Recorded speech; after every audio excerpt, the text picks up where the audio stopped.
Tere jälle, armsad vaatajad, Elu50+ podcast ja Kirsti ja Urme jälle kaadris ja meil on seekord ka üks väga äge külaline ja meie külaline on selline mees, kellele mina siin natukene aega tagasi helistasin, lihtsalt võtsin julguse kokku, kuna kuulsin teda kõnet pidamast sellisest teemast, mis mind väga kõnetas ja me panimegi täna selle podcastile nimeks ja teemaks, et õnne tabamas. Ja meie külaline on Andrus Vaarik. Tere tulemast. Tere tulemast. Aitäh kutsumast. Väga tore, et sa tulid. No kuule Andrus, kuidas siis selle õnnega on? Kas õnn on tabatud? Õnn on mind tabanud. Ma arvan, et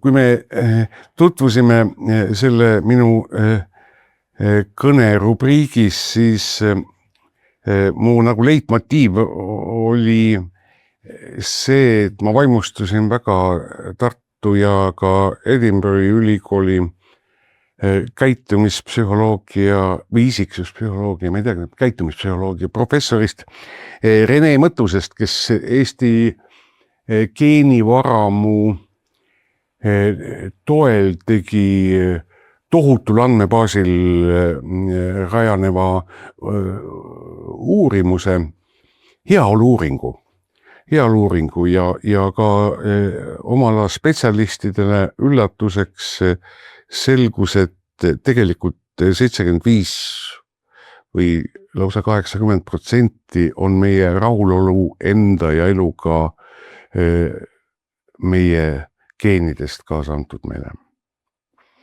Nii et selles mõttes mina ei ole õnne tabanud, ma arvan, et õnn on tabanud mind selle väga hea geenikokteiliga, mis mul sees on. Ja ma võin tõesti öelda, et ma vist olen keskmisest rõõmsameelsem inimene, kuigi nagu objektiivselt kõrvalt vaadates mõeldes oma nooruse peale ja kõige selle peale, mis mulle nagu kaasa antud elus hakkama saamiseks on, siis see ei ole nagu loogiline väga, et ma olen alati peljanud kõiki neid sotsiaalseid rolle, mida elu mult täiskasvanu ikka jõudes nõudma hakkab ja ma tundsin ennast äärmiselt ebapädevana. Mind päästis muidugi see, et mul õnnestus oma hobist, isegi ainsast hobist elukutse teha ja suuremat õnne ei saagi vist olla, see on mind päästnud. Nagu Fred Jussi ütles, et kui ta käest küsiti, mis on õnn, et õnn on see, kui sa tahad hommikul väga tööle minna ja kui sa õhtul tahad väga koju minna. Ja mind on see õnn tabanud ja see on mind nagu päästnud. Aga ilmselt ma vist ei oleks ennast ära tapnud ka eluvõitluses või päris trammi alla jäänud või käega löönud või alla andnud, sest see geenikomplekt on mul väga hea. Ja. Mis see õnne definitsioon on? See Fred Jussi oma on muidugi väga hea, et kas sinu oma erineb sellest või sa arvad samamoodi, et see ongi õnn? Mis see on? Ma ei tea, mis on. Ma olen mõelnud selle peale, ma räägin sellest hea meelega, et õnnelik olemine ja sõna õnn üldse on natukene liiga pjedestaalile tõstetud, väga müstifitseeritud ja idealiseeritud, et peaks teda nagu allapoole, maa peale tõmbama seda sõna üldse õnn, et mind hakkas üks päev huvitama, aga ma pole jõudnud sellega tegeleda, tööd on palju ja veel kevad tuleb ja aias on ka väga palju, toimetada, et kus see sõna õnn eesti keelde üldse on tulnud, etümoloogiliselt, kus ta tuleb, mis sõnadest ta tuleb, mis sajandil seda esimest korda kasutama hakati üldse. Soomlaste onni ka on ilmselt samast kohast pärit. Jaa, ma arvan küll, et ma ka ei tea, kus ta etümoloogiliselt tuleb. Seda peaks uurima tegelikult. Uurime seda kindlasti. Sest see on, kas ta tuleb kuskil kristlikust traditsioonist, õnnistus, võib-olla ma ei tea, aga mis keelest see on ja kus see võeti esimest korda tarvitusele, kus eestlane üldse teadvustas esimest korda, et see, kui teil on suu kõrvuni ja koudad hea olla, et see on mingi asi, mis nime vajab tegelikult, et see on õnn, seda võiks uurida. Ja sa ütlesid muideks ka kohe algul, kui sa rääkisid sellest uurimusest, sa ütlesid sõna rahulolu ja võt sellest ongi palju räägitud, et eestlased vist natukene võõrastame kuidagi seda sõna õnn, et ilmselt ongi pjedestaalile tõstetud, aga rahulolu on siis midagi nagu sellist, et see tundub paremini saavutatav ja selleni võib nagu jõuda. Aga võib-olla ka, et kasutaks seda rahulolu tegelikult, et mitte õnn on vist natukene liiga üle kullatud ja seda teeb ka tarbimisühiskond tegelikult. Meile hommikust õhtuni meedia ja eriti reklaamid ja kogu tegelikult see attitüüd, meie hoiak, ideoloogia põhimõtteliselt sisendab sulle, et sa oled õnnetu. Sest kui sa oled õnnelik, sa ei tarbi ju enam. Muidugi.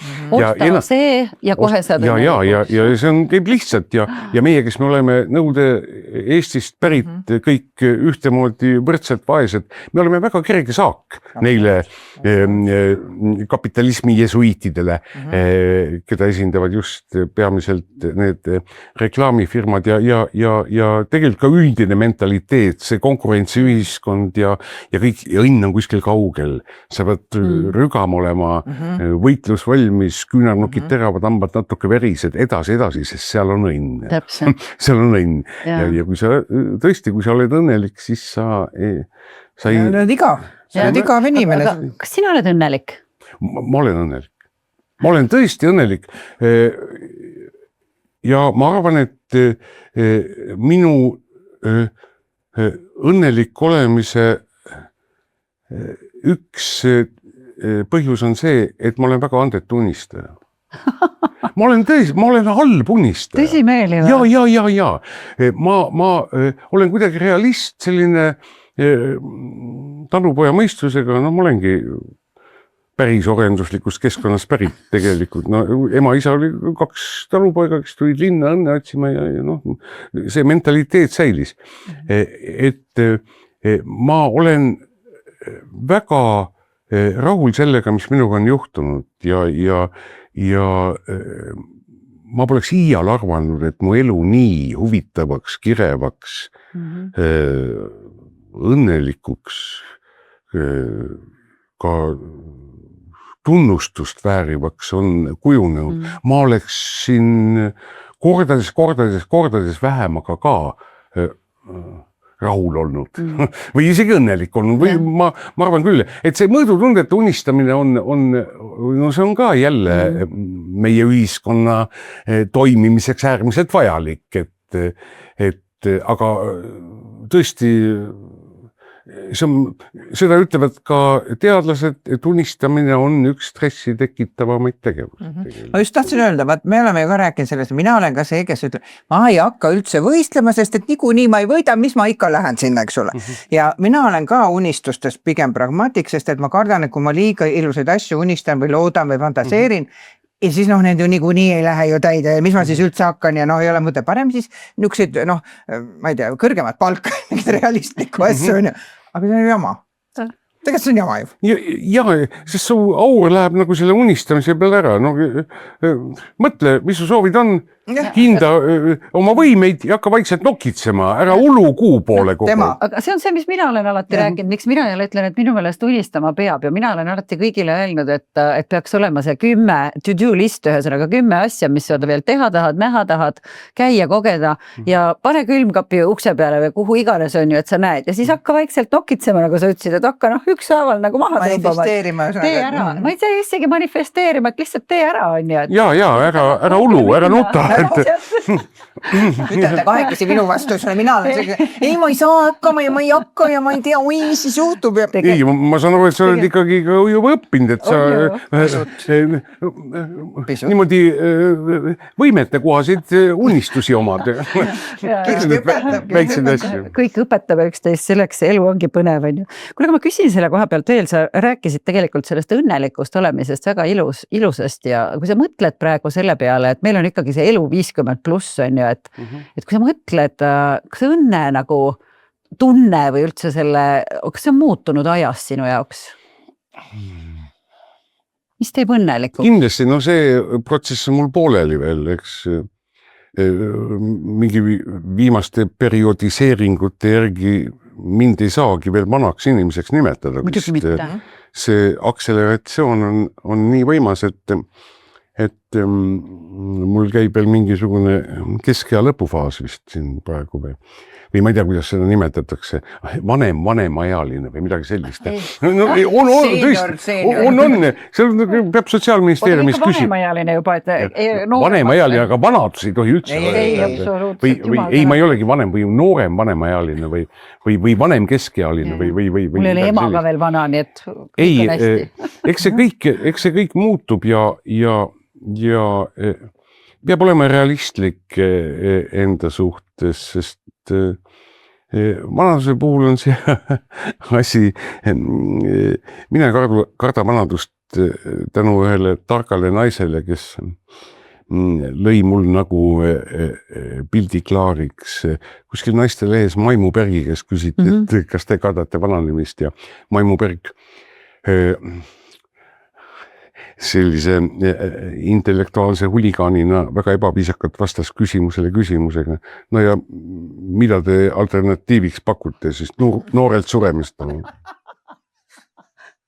No see on kena kalambuur ja äkki sain aru, et nii ongi. Et see valik on äärmiselt, see ongi kahene. Üli hea. Kui sa kardad vananeda, siis kuule, mine suure ruttu ära. Ruttu lõpeta see jama ära, sa ju vananed, sa kardad vananemist. Jah, lähed kortsu ja kohe. Mina olen hiljaks jäänud juba.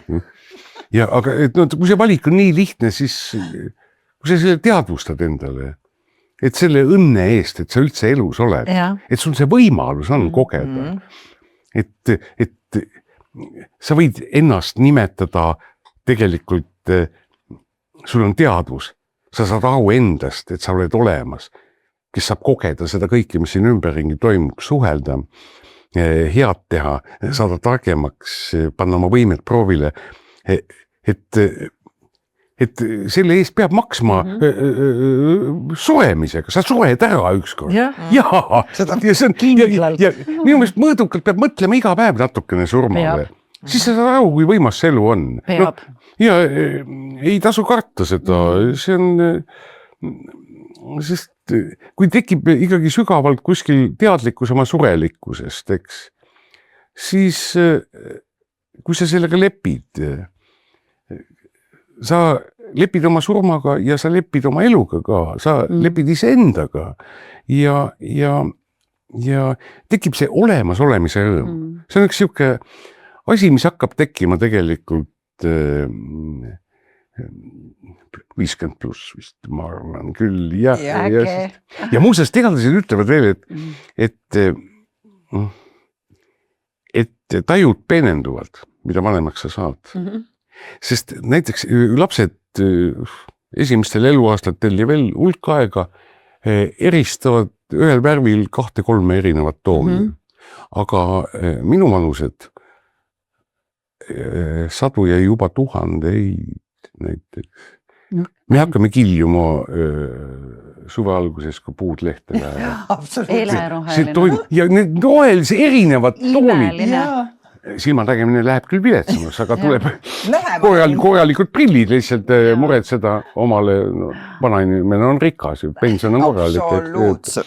Ja tegelikult, et tajud muud, mul on telefon täis pilte päikseloojangutest, pärast ma vaatan, on kõik identsed, aga ma pole midagi sellist teinud enne, aga tõesti, kultuur on väikestes erisustes, nagu ütles kadunud Marju Lepaie, üks targemaid inimesi, keda ma olen siin Eestimaal üldse kohanud. Ja vananedes sa hakkad rõõmu tundma mitte tähtsusetutest pisiasjadest, vaid erakordselt olulistest nüanssidest, pisikestest asjadest. Väga huvitav muideks, seda räägid praegu, sest täna hommikul, enne kui me tulime siia salvestama, ma riputasin välja pesu õue ja siis, kui tuleb tead see soe tuul ja siis see värske pesulõhn, ma saan aru, nüüd on suvi, sest see värske pesu tuleb teise lõhnaga, kui ta talvel tuleb nööri pealt, on ju. Ja ma järsku saan aru, et issa, kui äge, et need linad nüüd lõhnavad teistmoodi. Suvel. 25-selt ma oleks come on. No mida asi ja ma mõtlesin, kas ma olen siis kogu aeg purjus, et ma ei näinud päikseloojanguid enne või sai ju vaadatud küll, aga siis on muud huvid ja siis on niisugused, ma ei tea, soovid, ihad ja sümpaatiad on niisugused efektsemad ja lärmakamad ja seotud su karjääri ja eneseteostusega ja sigimisega ja lärmakate meelelahutustega. Mu eks-abikaasa ütles mõni aasta tagasi, et issa, ma kuulen nüüd, et linnud ju laulavad, see on mingi kisa ainult kogu aeg. See on täpselt, läheb samasse auku ka. Et see on meloodia. See oli üks kuradi häiriv kisa ainult, ma ei tea. Ja siis, kui sa räägid, sa tegid päikseloojanguid, minul on kodus õunapud viimase 16 aastat ja mul tuleb kogu aeg ka meeldetuletusi. Iga aasta ma olen ühes kohas, kus ma ripki, kes istun, kui esimesed need õied tulevad õunapu peale, teen pilti, siis ma saan aru, et on täpselt ühesugused, aga see on nii ilus iga kord. Ja mul on ka, mul on mingid asjad ja ka oma aias, mingid asjad ma võin järjest pildistada, mer. Mul on ka oma Pärnu rannast, ma arvan, et mul on ka tuhandeid pilte ainult Pärnu rannast pluss teised rannad. Ma jäin mõtlema veel, vaata seda õnne definitsiooni ennem ütlesid, et ma olen ise aeg-ajalt ikka loen ja proovin jälgida, on selline tore professor Arthur Brooks, tema nii-öelda uurib õnne, happiness ikkagi on ju inglise keeles ja minu meelest tema ütleb ka kuidagi selle õnne kohta, et see ei ole nagu see lihtsalt see üks hetk on ju, et see on kuidagi selles ajas kulgemine ja kui ma nüüd õieti mäletan, siis ta nagu 3 asja kaudu defineerib, et sealt tuleb see rahu, sealt tulevad suhted ja siis tuleb selline nagu tähendus. Tuleb nagu kolmandaks, et ma just jäin mõtlema seesama, kas sa näed päikseloojangud ja hakkaid nägema, see on kuidagi selle rahuga vist seotud, on ju? Jaa, arvatavasti jah. Rahu, jah. Tähendus, kulgemine. Kui vahest on, mul on olnud olukordi, kus ma olengi tänulik. Ma olen hakanud tänulikuks. See võib olla natukene selle, mida ma olen elus kogenud, eks ole, et tekib see niisugune, ma hindan kõike seda, mis mul on. Ja vahest on hästi tänulik, et mul on pea kohal katus ja mul on voodi, eks ole, ja mul on söökkapis. Ja siis, kui vahest läheb kõik päin perseta, nagu soomlased ütlevad, siis vahest mõtlen, kaua ma olen tänulik selle katuse ja teki ja voodi eest, on ju. Ma tahaks, et midagi nagu liikuma ka kuskil hakkaks, on ju, nii nagu mina tahan, on ju. Siis ma tatistan üsnaga kõik märjaks, vihastan ja karjun kõigi peale, eks ole. Ja siis ma saan aru, aga tegelikult see on see alandlikkus elu ees või see siukene, et miski kõrgem jõud, eks ole, annab meile selle, et pane tähele. Kõigil ei ole, see ei ole loomulik olukord sul elus, on ju. Et hinda seda, mis sul on, et sul on keegi kodus või ma ei tea, sul on puhtad linad, see sama värske lina. Kõik ei saa lubada endal seda. No 25 ja 30, seda ressurssi oli nii palju, et ma mõtlesin, las läheb, ei mina viitsi. Ja see, mis ma enne rääkisin meid, et see linn on kuskil kaugel ja pidevat rabelemist ja tapmist ja tagaajamist nõudev, et meid sunnitakse hommikust õhtuni võrdlema ennast maailma kõige edukamate, rikkamate, kaunimatega, et see ongi see majanduse käimas hoidmiseks vajalik salakavalus. Aga kui sa räägid puhastest linadest, siis kuulge, lõpetame ennast lõpetame enda võrdlemise Paris Hiltoniga, võrdleme ennast Ukraina pagulase.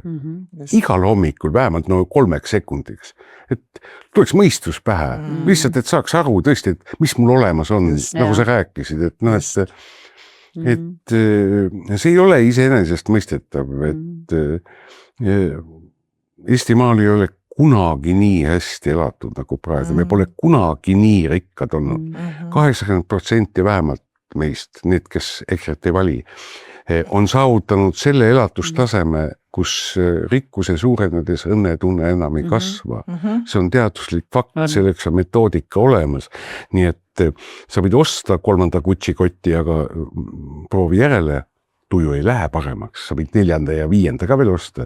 Sa pead nüüd tõesti ma ei tea, süvenema päikseloojangutesse või puhtasse pesusse või meresse või sõpradesse või tuleteatrisse või loe raamatuid või vaata loodust. Otsi endasse, sul on raha eest enam ei saa. Ei saa. Sul ei lähe parem. Ja see kõlab kokku ka selle Rene Mõttuse uuringuga, et me peame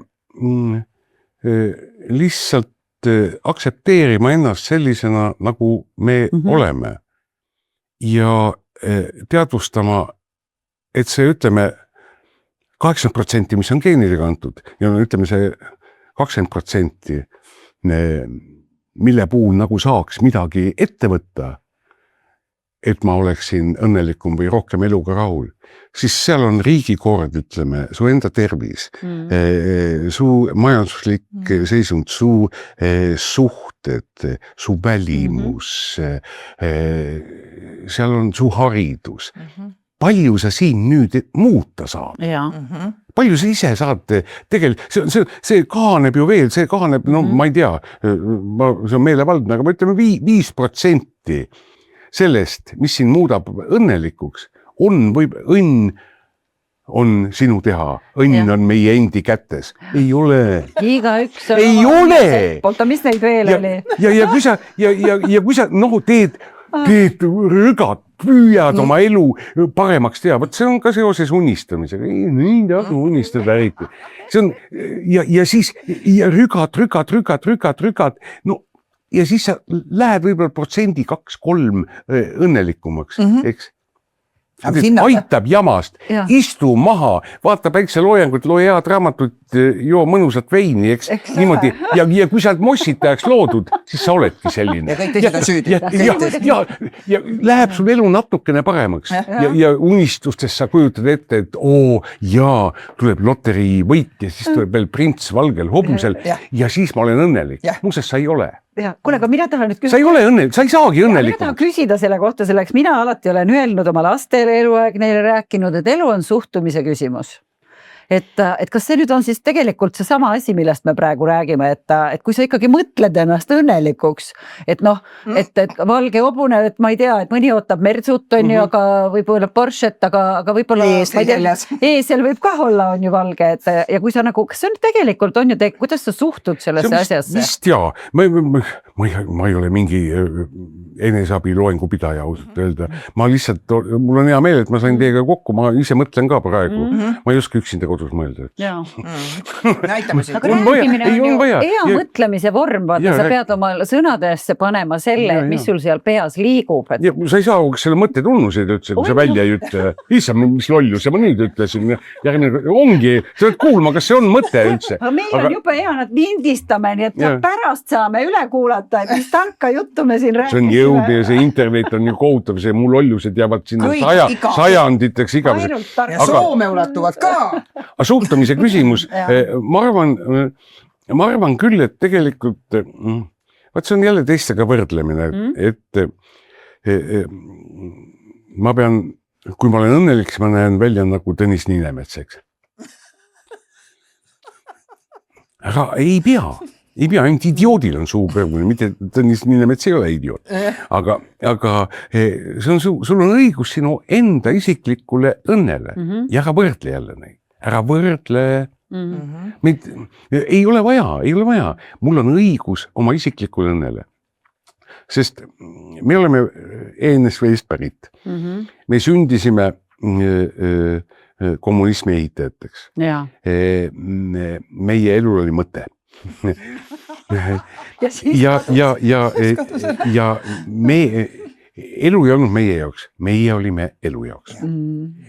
Nüüd on paradigma muutus. Mina olen raske tööga objektist kasvatanud subjekti. Ma olen uhke selle üle ja see töö oli ränk. Lapsed sünnivad juba subjektida. Ja ärme anna seda nii kergesti käest ära. Ärme lähe jälle mingi ideoloogilise diktaadiga kaasa. See on nüüd palju salakavalam ja palju meeldivam ja palju säravam ja seda me ootasime 50 aastat raudse eesriide taga. Saaks ka sinna. Vaatasime Soome televisiooni, paradiis on seal. Niimoodi, see on nüüd käes. No rahuneme maha nüüd. Aitab küll, see Ida-Saksa sündroom peaks nüüd lõppema ausalt öelda. Et meil on õigus nüüd vabade indiviididena, isiksustena. Mul on õigus enda isiklikule õnnele. Ja olge oma ette, ärge tulge mulle ütlema. Mis on õige õnn? Ärge dikteerige seda mulle. Ärge võrrelge mind ka. Ärge võrrelge, olge oma õnneks rahulikud. Ja mina vaatan oma elu üle. Ja mis on alternatiiv? Noored surga ainult, eks. Ikkagi ka ei, tõesti. Meil on õigus, jah. Omale õnnele. See on see, millest sa rääkisid.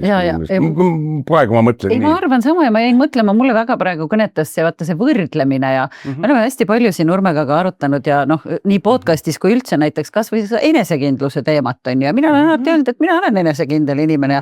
Aga võib-olla seda tulebki sellest, et ma ei võrdle ennast nagu teiste inimeste või asjadega. Mul ei ole nagu sükast nagu mõtet kogu aeg, et kuhu ja miks, et äkki see on sama mõte tegelikult.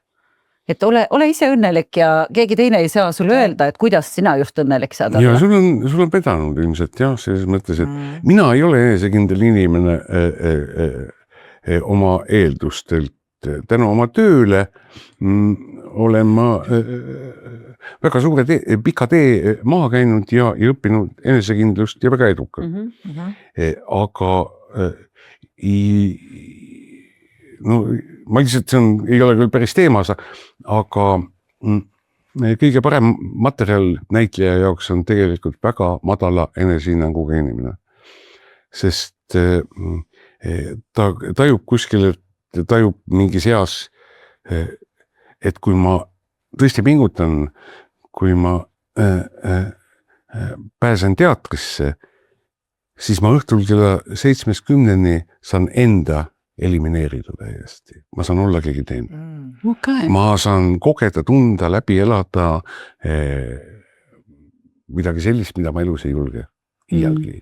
Nii et see ei ole 100%, aga väikse egoga inimesed on erakordselt hea materjal näitleja jaoks. Nad on pisarateni tänulikud oma tööd tehes, et neil on see võimalus teha neid samu asju, mis päris inimesed teevad. Ja makstakse raha ka veel ja ma saan kõik oma kurjad kired ka veel välja elada. Mõõraga nad surnuks pärast pesen näo puhtaks ja politseid ei kutsuta. No joo, täpselt niimoodi. See on väga teraapiline elukutse ka mingis mõttes. Muidugi aja jooksul kogutakse seda sotsiaalset enesekindlust ja näed, ma julgen tulla õpetatud naistega siin rääkima 50+ teemal juba loll näitleja. Tohutult julge. See enesekindel, väga enesekindel. Ja näitlejad on lollid, no mitte nii lollid kui lauljad, aga ei sama lolli. Mõlemad on spetsialistid, nad investeerivad oma elukutsesse nii palju, et oma professionaalsetesse käsideoskustesse, et sealt kõrvalt Schopenhaueriks ei saa. Aga nad on lollid ja, aga ja argpüksid ka veel lisas kõigele, aga kui neil elus hästi läheb ja kui nad läbi ei põle näitlejatena, siis nad on päris rahul. Täpselt sinna just jõuda, et vaata, üks asi on see, et näitlejatöö, meil kõigil on up and down ja see on see koht, kus ma ütlen, ma ei taha täna mitte kedagi näha ja siis sa ei saa valida, et ma ei lähe täna, sest et sul on öeldud, kell 7 hakkab etendus on ju. ja Kuku klubi oli kunstiklubi, seal arhitektid ja maalikunstnikud ja graafikud narrisid, mis te siia tulete, teil tuleb inspiratsioon ju kella aja peal ja kunstnikud teie olete. See on eriline professionaalsus tegelikult, et ma tean täpselt kell 7, ma plahvatan kõige paremas mõttes, see on veel eriline, nad ei tea, millest nad räägivad, nad ei suuda seda. Aga see on harjutatud asi on ju? See on harjutatud, see on harjutatud asi. Ja, aga mul oli veel mingi mõte, väga hea, et te mind kutsusite, ma pole hulk aega nii intensiivselt mõelnud seal teemal. Teeb head mõtle, kuuleme raginat. See on tore, jah. Küsin, kas ma segan su raginat või? Tahad edasi mõelda? Rakista rahulikult. Mõtle omi asju, kui me seda... Ma mõtlengi dialoogis tegelikult alati, ikkagi nii see käib. Tahtsin selle näitlemise kohta, sa ütlesid seda, et sotsiaalne enesekindlus on ju vanusega kasvab, et kui sina mõtled praegu nüüd enda selle töö peale, et nooremana, ma ei tea, 30-sena ja praegu, mis muutunud on? Mu töös või? No mulle tundub, et ma olen kõike teinud, et tegelikult, et me kultuurikiht on õhuke ja teatris käijate hulk on konstantne. Kuskile käida küll teates nii palju kui Eestimaal, see on agusaamatu fenomen. Uskumatu. Aga neid inimesi, kes moodustavad selle maailmas kõige rohkem käiva rahva, see on 3% eestlastest ainult. 2/3 praktiliselt ei tunne huvi kultuuri vastu viimaste uuringute ja see on ka hea tulemus. Ja nii väikses kultuuriruumis on näitlejal nagu see paine, et ta peaks pakkuma järjest nagu uut kvaliteet, et ta peaks üllatama, et ta ei kordaks ennast niimoodi. Kuskil Moskvas või New Yorgis sa võid mängida põhimõtteliselt ühte rolli erinevates produktsioonides järjest, sest see tuleb sul väga hästi välja. Ingmar Bergman pakkus vanale staarile, kes oli eluaeg esimesi armastajaid mänginud, kui ta oli juba, see staar oli juba üle 70 ja pakkus talle vanamehe rolli ja siis see vaatas suurte silmadega Bergmanile otsa, et aga ma ei oska vanamehi teha. Vaata, meil seda ei ole. Meil seda ei ole, me peame olema nagu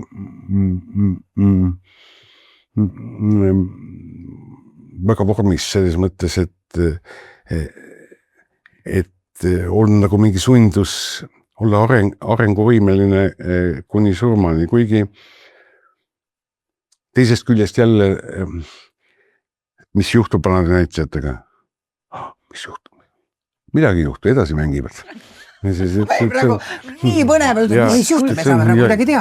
Ja, ma räägin saladused aega, et kõik teate saladused. Aga muidugi, ma ei tea, kes seda ütles, Jüri Järvet, et ma olen jõudnud ikka, kus kõik mu stambid on isikupäraks muutunud. Ja ongi mu puudused, vead ja kõik mu trikid on muutunud tõesti isikupäraks ühest küljest, et tullaksegi vaatama mind minu tuntud halbuses lihtsalt, aga samal ajal tahaks ikkagi ka veel olla võrdväärne teistega ja ma jälgin väga teravalt noori. Ma saan aru, et ma ei tohi päris rongist maha jääda, et ma ei saa oma eelmise sajandi kogemuse ja väljendusvahenditega olla arvestatav partner koos nendega, sest ka isegi orgaanika paradigma muutub nagu iga 10 aasta tagant, minnakse järjest loomulikumaks ja leitakse uusi vahendeid, mõtte välja tuua ja üha vähem teatraalsemaks ja mul on kulda väärt 1000 refleksid, mida ma võin alati laval kasutada, aga paljud neist ei pea ajaproovile vastu enam, saan aru. Ja ma jälgin neid noori hauakaevajaid äärmise südamliku tähelepanuga tegelikult ja lohisen nende sabas. Mul tuli meelde üks, see oli kuskilt filmist, see võib olla niisugune stereotüüp, aga kuidas üks naisterahvas ütles, et ma ei sobi enam noori naisi mängima, ma pean mängima mingit ema kellegile ja ühesõnaga nüüd vanus on juba seal. Kas meesnäitajatel tekib ka seal mingi kriis, enam ei mängi noort säga, vaid nüüd ma pean kellegi isa olema või vanaisa? Kas on ma ei tea, minu jaoks ei ole probleem olnud, aga võib-olla kellegi jaoks on, aga siis ta on vist vale elukutse valinud, nojah, kui ta sai edukaid kepimehi teha, nüüd siis proovigu vahest isa ka teha, et see on ka ju minu meelest kuldaväärt kogemus, mida temasugune kepimees võib-olla elus ei kogegi. See on vale inimene on valinud selle elukutse tegelikult, ei, ma arvan, meestel seda ei ole, sest kahjuks ka juhtivalt kõige hinnatumad klassikalised dramaturgid on mehed olnud ja siis nad on oma probleemidest ja neid erutavatest asjadest rääkinud ka meeste suu läbi ikkagi, nii et maailma dramaturgia on väga ebaõiglaselt meeste pole kaldu üldiselt ja nii et meesnäitlejad on rohkem vaja üldiselt. Ja see on ka võib-olla paratamatus, sest publiku moodustavad 70% jälle naised. Kui piletid saavad. Siin on need teemad ka. Kui nad on rikka mehega abiellunud, siis nad saavad ja ka saalis on naised, laval on mehed rohkem. See on paratamatu. Võib-olla see muutub ka ja ma loodan, et muutub. Ja ma arvan, et meil on selles mõttes, et vanad meesnäitlejad on päris oma eluga ja oma tööga ja iseendaga suhteliselt rahul selle, kui veel mõistus on peas, tekst jääb pähe ja käed ja jalad liiguvad, eks, ja sest me muutume üha defitsiitsemaks, ega meid juurde ei tule. Ja kuskilt ei tule vanu Eesti meesnäitlejaid juurde, ei, jälle üks sõber jäi surnuks ennast kõrvalt, läks ja meie jääme viimased niimoodi, nii et tõesti, mis juhtub, näitlejatega midagi ei juhtu, edasi mängivad ja nii et annaks jumal, et tervis lubaks ja väga ajast maha ei jääks selles mõttes, et saalis olev publik tunneks sinus enda ära veel ikka. Sa puudutasid seda ühte sõna, ma tahan nüüd kohe jutu üle võtta, sellepärast, et see on see sõna, mis on sinul ja minul natuke sarnased ja enne me rääkisime ka sellest. Jõi surnuks, sa ütlesid. Meie sinuga ei saa enam jõu surnuks, sest me praegu ei joo. No ei tea, me võime jooma hakata. No see on tulevik. Rõõmust, tuleb tore saade meil, lähme kohe tähistame. Täna hakkab jooma. Teeme ära. Vaata, ja õnn on ka see, et tegelikult mis ma tahtsin seda öelda, kunagi ühes saates, kus sa ütlesid, et kirjeldasid seda oma nii-öelda, et enam ei tarvita, et enam ei ole neid hästi kõrgeid emotsioone ja hästi madal. See ei mulle nagu nii silma. Ja siis ma olin just algusaastatel ka olnud juba kaine paar aastat ja mõtlesin, et issand, kas tõesti mu elu hakkab nüüd nii igavaks minema, mis mitte midagi enam ei tunne. Ja nüüd ma saan öelda tagantjärgi 9+ aastat on mul kainust ainult, võrreldes võib-olla kellegi teisega, et mul on poole rohkem. No täpselt, hea. See on väga hea tulemus. See on väga hea tulemus. Mõtle, kui pikk aeg on 10 aastat peaaegu oma elus. See on ju teadvusel olles täiskasvanu east, see on üks viiendik. See titeaeg, mis sa räägid. Ja siis nüüd vasti jääme seniilseks juba. Mõnus tulemus. Ja tegelikkuses on küll rõõmu.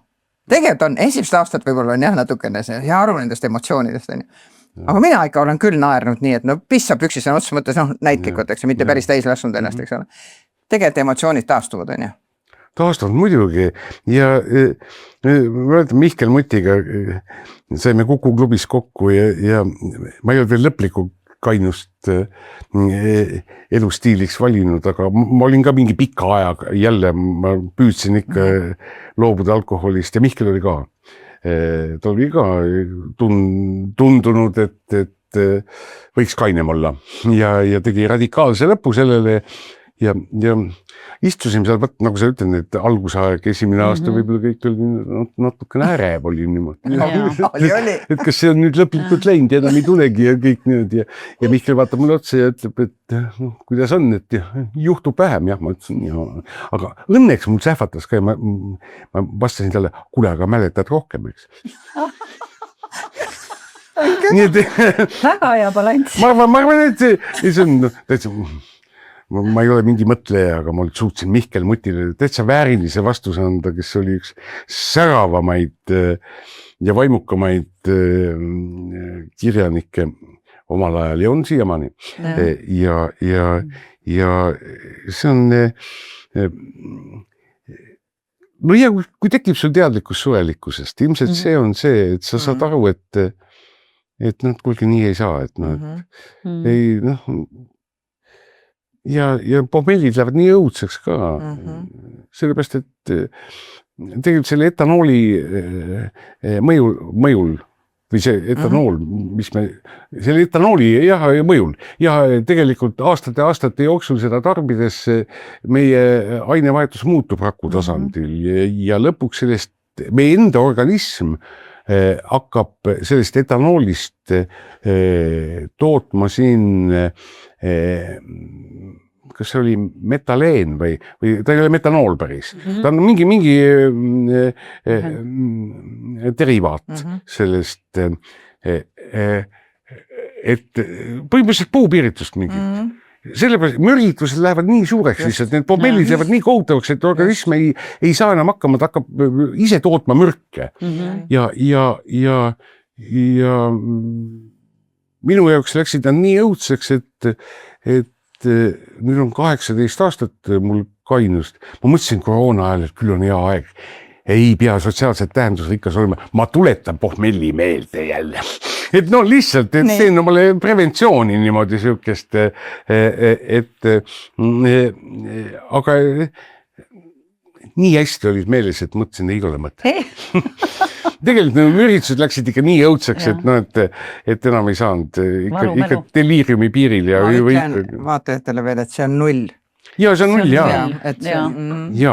Aga loodame, ma usun sellesse tavameditsiini, et ühel hetkel see areneb sinnamaani, et meiesugused saavad ka juua, et need kohutad pohmellid võetakse ära ja meist saavad parajuslased. Mul puudub see stop-nupp nagu tegelikult. Täpselt mul ka. Täiesti. Stop-nupp puudub. Et ma toodan ainult pohmelli, mitte tuju enam täna õhtul, eks. Aga ma ei saa, panen veel. No see on ikka vaimuhaiguse vorm. Kui liiter ei ole enam mõõt, eks ole. Ja täpselt. See on 2 eri inimest täiesti. Ja kui ma olin kaine, siis ma ei tundnud ka seda joodikut. Ma ei tea, mis nägugi ta on. Ei, aga loodame, et meditsiin areneb või teadus areneb sinnamaani, et me saame veel... Sa ütlesid ühe lause, mis me olime emeriitalkohoolik, meie oleme emeriitalkohoolikud. Me väga aktiivselt ei praktiseeri, aga head nõu me võime anda küll. Ma olen veel praktiseerinud. Me võime sulle head nõu anda, kuidas? Mul on see stop-nupp olemas. Kahju, selle lõikame läbi juhte. Need ongi erinevad alkoholitarbijad ja ma olin see peaparandaja tüüp ka veel lisaks kõigele. See on veel eriti vastik komplekt tegelikult. Geenid on mul hea, aga mitte kõik.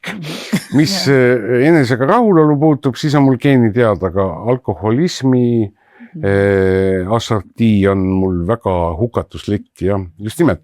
Ja ma olin siuke, ma ütlen pehmo ka, tõeline mees lõhub terve kuradi küla puud ära ja higistab pohmelli välja. Mina parandasin pealt kohe ja siis see läks, kuni lõpuks ei lähe enam, lõpuks ei parane enam. Ja siis on... Jah, mul oli Wismaris oma 6 palat kohe. No nüüd. Ainus üksik palat. Ja siis tekibki on ju see hetk, et kui sa valid vanaduse, et mitte noorelt. Ja loomulikult. Aga ma ütlen, et see on nagu vaimuhaigus tegelikult see alkoholism, sest sul kaob see mõistus ära, sul kaob see surmahirm ka ära. Absoluutselt, ressurss on lõpmatusena, nagu ma ütlesingi, et sa ei saa nagu aru kõike nagu, mis jään haigeks, sul midagi, kõik ju joovad. Ja mul üks hea sõber ka tuntud avaliku elu tegelane, ma näen jälle kroonikast ja ütleb, nii, nüüd on korras, ma nüüd oskan juua, mis perse, ära räägi lolli juttu ausalt öelda, see on alkohoolika jutt. Ei oska, no on üksikud erandid, küll ma olen, need ajavad raevu, kes on samasugused alkohoolikud mina, aga kuidagi, ma ei tea, kas tahtejõuga või kuidagi nad vaikselt tipsutavad ikkagi. Aga no ei tea, millal. Aga see on piiri peal ja käib. Laks võib käia ja on käinud ka. Kuulge, ma küsin, kui sa selle otsuse siis 18 aastat tagasi tegid, mis sa siis endale nii-öelda, mis ellu asemele tuli? Ma ei tea, vist siiski...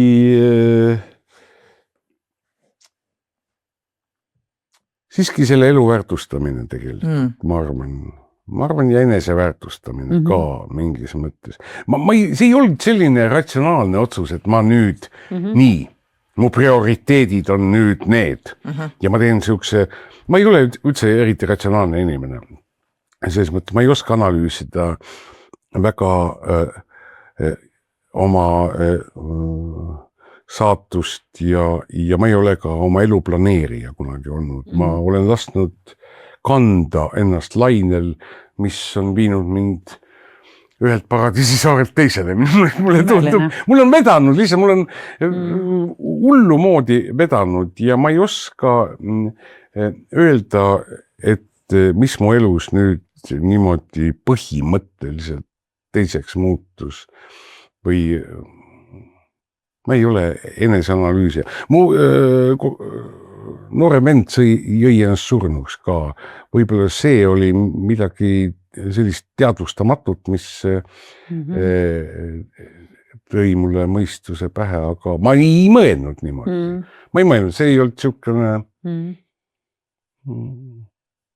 hoiatav saatuse sõnum mul.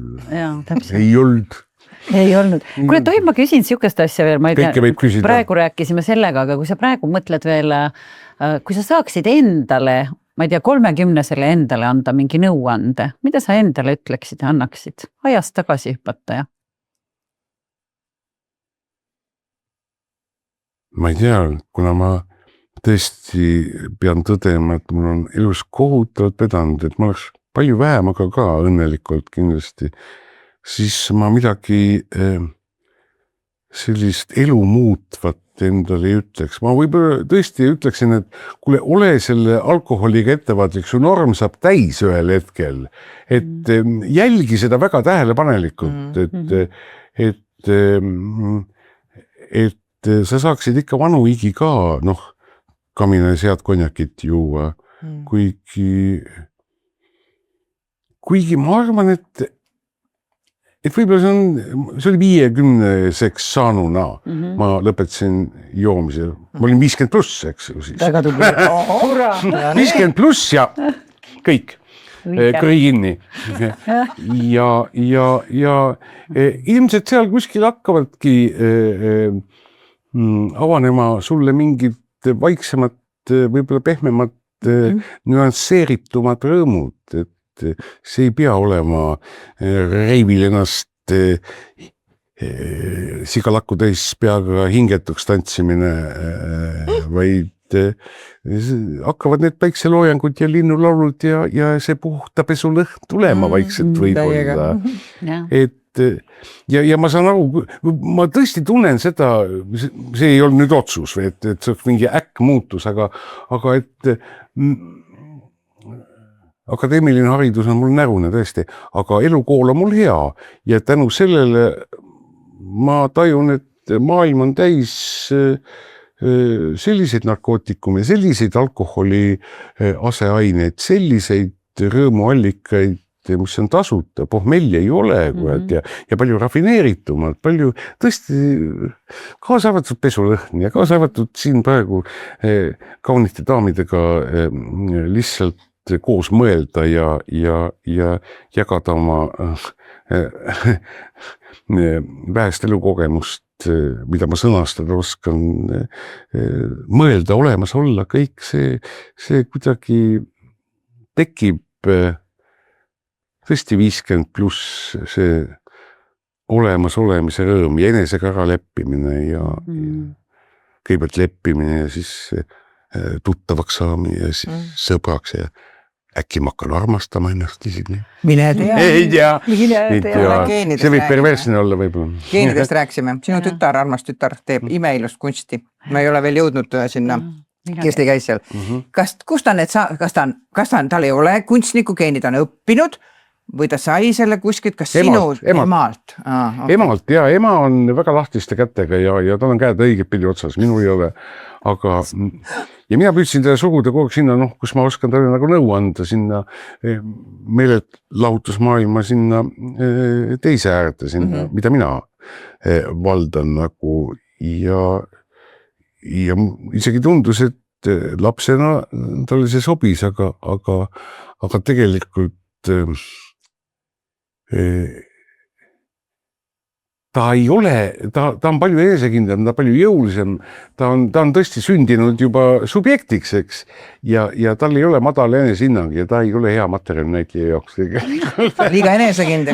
Liiga enesekindel, ta oli lapsena hüüdnimi kolhoosi esimees, ta oli asjade korraldaja, tead, kõik siuke, ta võiks lavastaja võib-olla olla, aga see, et ta nüüd, ta ongi nüüd lavastaja ja teeb filme ja surub selle maalides niimoodi, aga ta ei ole kellegi allub.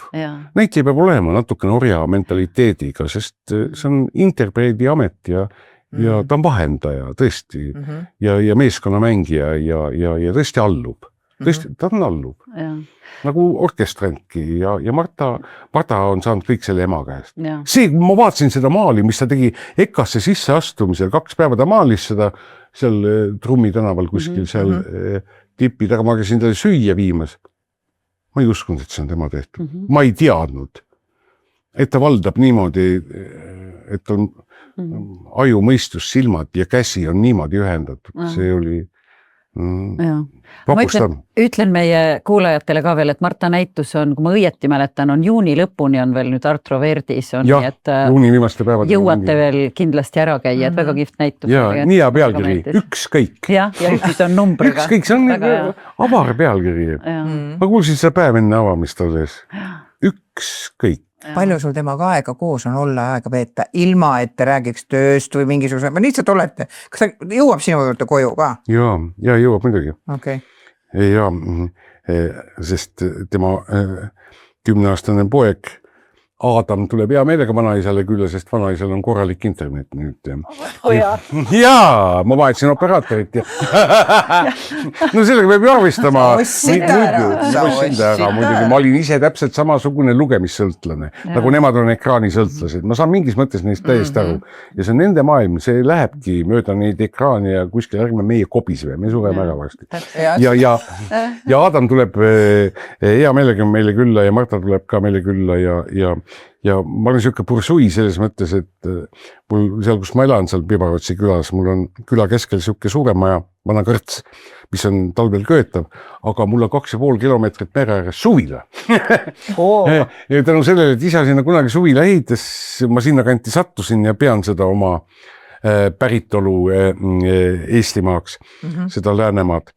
Ja see suvila, mis on 30 meetrit merest ainult, seda peab Marta nüüd päris enda omaks. Ta tahab nii hirmsasti seal olla ja see on hästi tore, nii et ja tema sõbrad on tal teretulnud nii meil suures majas kui seal rannas ja vanema tütre, vanem poiss käib ka meil külas, kui vähegi saab ja see on parim kompliment, kui lapsed tahavad sinuga suhelda. See on, see on õnn. See on õnn ja see on, ja mina, kes ma olen peljanud kabuhirmus kõiki neid sotsiaalseid rolle, mida elu nõudis, kaasa arvatud isa, lapsevanem. Ma tundsin ennast nii äärmiselt ebakompetentsena. Kes kasvatas su lapsed? Kui sina ei kasvatanud, sa ütled, et sa tundsid ebakompetent või sa ikkagi püüdsid kasvatada neid ka? Või siis olid need prauad kõik kasvavad, ma ei tea, kas on erinevad prauad või? Ei olnud üks sama. Et sa andsid selle koorma üle siis nagu või? No jaa, tütre isa on hea olla, ta tuleb midagi küsima, siis sa võid alati öelda, mis mina teen naiste asjadest, tean tõsi ema käest. see on umbes nii. Ei, see on liialdus, aga üldiselt ta on ema kasvatatud küll, jah. Aga ma kartsin küll, et nad, joodid ka veel, eks. No nii. Ja, et võib-olla et ei olnud kõige paremad söögid, oli lõpus isatoas vähemalt. Aga vähemalt tahavad tal ei ole mingit traumasid ka minu sellest alkoholismi ajast. Ma olen tõesti rääkinud sellest nüüd, et ma ei tekinenud talle mingit jäävat, nii palju, kui ta seda teadvustab, aga ei tõesti ei ole vist. Ma ei ole midagi hullu teinud aga see kompleks või see tohutu süütunne, et ma ei ole õige isa, ma ei anna isa mõõtu välja, et see on jälitanud. Ma ikka veel mõni aasta tagasi, lapsel on halb tuju, ükskõik kummal lapses, mina olen süüdi. Ma ei teinud nüüd praegu midagi valesti, ma tegin 20 aastat tagasi midagi pöördumatult valesti, ta ei tunne ennast hästi. Et see jälitab meid küll, aga see, et nad tahavad suhelda ja tahavad sõbrad olla ja meil on koos lahe ja mõnus ja me saame aru teineteisest ja see on tore, et me ei saa aru teineteisest vahepeal ka. Jüri Lotman ütles, et me peame olema piisavalt sarnased, et me saaksime suhelda ja piisavalt erinevad, et oleks mõtet suhelda. Ja see tasakaal peab just olema, nii et üldiselt ma võtan lohutuseks kõikidele ebakompetentsetele isadele ja emadele. Ma ütlen teile, et teate, me elame esimest korda. Hommikust õhtuni paneme puhtalt, mustaldit teha ei saa. Ja mõni tindiplekk või kirjaviga tuleb sisse, kes tuleb mölisema, öelge, et järgmises elus olete targem. Täpselt. Ja alati kõige hullem. Ja väga super. Kui ma tahtsin öelda, ma jäin mõtlema, meil hakkab aeg ka varsti ära lõppema, aga ja 50 pluss meie aeg saab läbi varsti. Meie aeg saab läbi. Meie aeg on läinud. See aeg, mis teile on antud. Meie tantsud on tantsitud. Meie joogid on joogid. Me võiks küll juua ja tantsida veel vähalt, aga tead, ma tahtsin seda küsida, kui ma mõtlesin praegu selle meie vestluse peale, üliäge vestlust sinuga ja täpselt see, et mõtlemine või nagu rääkimine on mõtlemise üks vorm on ju, siin tuleb see välja. Ja mina jäin mõtlema, et me rääkisime rahust, me rääkisime ka suhetest praegu, sa ütlesid, et need on olulised, et nüüd on selle professor... On see võlu veel, et need kõik, need toredad inimesed, kellega sa kunagi keppida tahtsid, osutuvad väga sümpaatseteks inimesteks tegelikult, kellega võib tõesti juttu ajada ja kes tulevad sulle appi ja kes on vapvad semud ausalt öelda, hoolimata soost ja vanusest. See on vanaduse, see on meeletu privileeg. Hormoonid sunnivad mind, teen ainult lolle valikuid, ainult häbiväärseid otsuseid. Aga nüüd, aeg. Kuna mulle väga meeldis, ma ikkagi tulen tagasi, kuna mina mõtlesin, me rääkisime nüüd, ma enne tsiteerisin teile seda Arthur Brooksi, kes professor ütles, et 3 asja pidi olema rahust, me rääkisime, suhetest me rääkisime, tulid iseenesest on ju. 3. oli tähendus. Mis on elu mõte?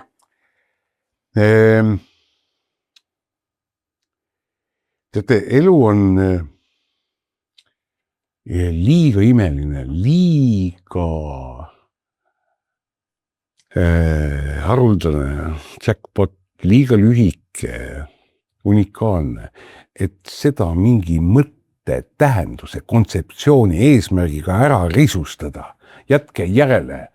See on, ma ütlesin teile enne, et me sündisime kommunismi ehitajateks, meil oli elu mõte hommikust õhtuni. Paljud inimesed on elu mõtte otsimisega oma elu ära rikkunud. Jätke järele ausalt öelda. See on, mis mõte? Mis, see on ime. See on ime, püüame õnnelikult olla ja teistele mitte liiga teha, eks? Ja naudime seda, see on ülemõtte, see on kõrgem kui mingi mõte, mingi tähendus. Tõesti, no see ei ole kultuurne. See ei ole intelligentne otsida mõtet. aga minu meelest sa ütlesid ära selle, mida mina pean elu mõtteks. Mina olen jõudnud selleni, et elu mõte ongi olla õnnelik ja sa täpselt selle ütlesid välja, püüame õnnelikud olla. Kuulge, aga ma arvan, et sellega on vist imeline lõpetada, et suur-suur aitäh, Andrus, aitäh Urme jälle ja aitäh kutsumast. Väga tore oli ja me ütleme ka oma armsatele kuulajatele, vaatajatele, et meil oli küll fantastiline vestlus siin Andrusega. Ma loodan, et teie ka seda nautisite ja kuulake siis palun meie podcaste ja jälgige ja pange igasugu pöidlaid ja laike ja jagage sõpradega ka, et me saaks ikka teha seda asja siin edasi. Ja ärge kuulake, ainult vaadake ka loomulikult. 3 imeilusat inimest on täna 50 pluss ja ehtimatagi ilusad ja aitäh.